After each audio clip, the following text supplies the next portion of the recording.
So today we cover 1 Thessalonians chapter 3, verses 6 through 10. Now remember, let's set the scene. Paul is in Athens. Paul's had to retreat from Athens because the jealous Jews in Thessalonica have chased him there. Not only did they run him out of Thessalonica, but they ran him out of Berea. Remember, Paul preached in Thessalonica, and the Jews said, no, we don't like this. And they ran him out of town. Then they found out he was over in Berea preaching, and said, no, we're going to run you out of town there too. And so Paul's concerned about the believers. He's just birthed into the faith in Thessalonica, and he sends back to them, had to know their state. And Timothy comes back and he says, all is well. They're living for the Lord.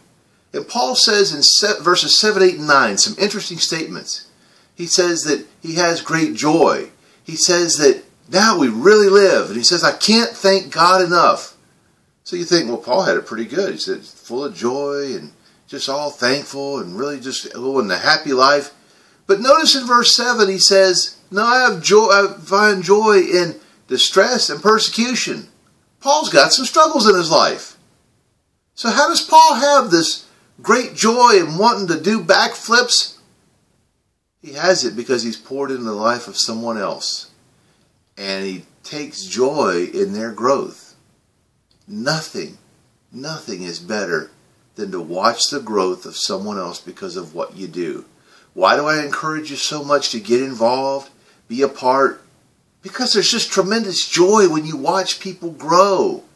When you watch them, they get it. I talked to a missionary on Sunday, and he talked about a man that he had led to Christ, and this second person who's a friend of his comes to Christ, and he's sitting watching him teach the third man. So the missionary is watching the man he led teach another person, and he's using the same kind of wording that he had used with him.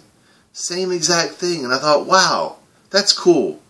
And I have to say, there's nothing better than to hear from people. And I talked to a friend of mine the other day, and I don't talk to him often.